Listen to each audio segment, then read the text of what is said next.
So what are you going to sing for us today? I'm going to sing Nickelback Rockstar. Great choice. Great choice. I'm through with standing in lines to clubs I'll never get in. It's like the bottom of the ninth, and I'm never gonna win. This life hasn't turned out quite the way I want it to be. Right, I've heard enough. Okay, Louis, you go first. I think you have the voice, but I'm not convinced you have the X Factor. Why don't you tell us your entire life story to get the audience to sympathize for you before we all inevitably say yes anyway? Well, on the day I was born, my twin brother died of food poisoning. That is horrible. But the sadness doesn't end there.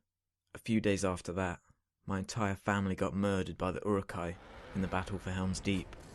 Oh, please stop. I can't hear any more. It's too sad. No, I must continue. Every day from then on, I had a dream of winning a phony music competition to get rich and have mindless drones fall for me and all my merchandise. I also want a perfume named after me. That is a very noble cause. So my performance today was dedicated to everyone who I've lost in my life. Oh, and my dog died yesterday. You are an inspiration, so it's a yes from me. As a fan of dogs, your story really pulled at my heartstrings. And despite you having no talent, I am going to have to say yes. I'm going to be honest with you here. I can see you making me a lot of money in the future. Sure, you have absolutely no musical talent, but this is the music industry we're talking about here. As long as your hair is crazy enough and your jeans are tight, you have a chance of going places. Oh, and you could also get someone to write a book about your life story to make a quick load of cash. So, despite me making my mind up about whether I was going to say yes 15 minutes ago, I'm going to glance at the floor and pretend that I'm conflicted about my decision.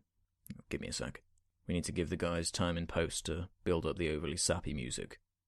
And I'm gonna have to say, yes, you are through to whatever the hell part comes next. Love, Loss, ŭrqoq, and Dead Dogs. The new book by Barry Johnson. Coming soon.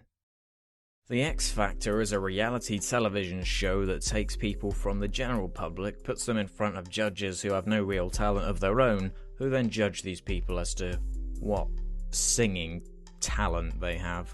Entertaining, emotionally gripping, sincere, and not shit are all words that don't apply to the X Factor. So let's start by looking at the judges.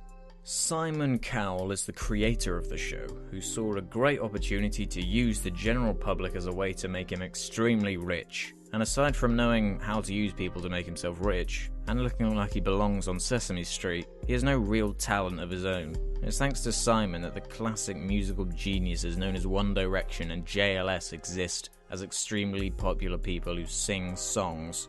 You have to give it to the dude. He knows how the music industry works and what 10-year-old girls want. And it's not like it's his fault that most music today is formulated garbage that all sounds the same. Sharon Osbourne is another one of the X Factor judges, who also has virtually no talent. Well, apart from being exceedingly irritating. You messed your pants. That's quite fabulous. You messed your pants. She unfortunately became a household name after the sickening television reality show The Osbournes. But that's a story for another day. Then finally we have the chubby little Irish creature known as Louis Walsh. He managed Westlife and the other known as Jedward, which again is another video for another time. Louis Walsh's talent lies in his abilities in being an unlikable. There are more X Factor judges that exist, but do you really need me to go into detail about the rest of them? They all have similar pattern. They're either a manager of some band or someone who wants their music career to have some kind of boost so they get more money. I am actually having trouble coming up with the words necessary to describe what I genuinely hate about the show. I think it's mainly the fact that it's just so formulaic, manipulative and false. The show is one huge joke. Most of the contestants are people who are so desperate for fame that they would literally do anything to get it. Then every year there's some really bad act that people vote for just because they suck so hard. I almost feel bad that I've dedicated so much time to thinking and writing about this show. I don't even know what my point at the end of all of this even is. Obviously I hate it, and I'd say the show has not even one thing of merit, but that doesn't stop millions of people tuning in whenever it's on, and it'll probably never stop running until everyone on the planet is a winner of the X Factor, and then when everyone is a winner of the X Factor... No one will be. I tell you what though, I haven't seen Aquaman in a while. Aquaman, you out there, old buddy, old pal? I am here. Jesus, what happened to you? Nothing. Well, where have you been? I have been planning, and soon my plan will come to fruition. What are you planning? You will find out soon enough, friend. Whatever, f*** off then. So closing point for this video. F*** the X Factor, f*** Simon Cowell, and f*** any reality TV show of this false nature. Thanks for being patient while I make these things, people, and thanks for watching. And remember to like my Facebook page for all the latest updates on what I'm doing next. And remember to tune in next time to see what ÄquaDouche is up to.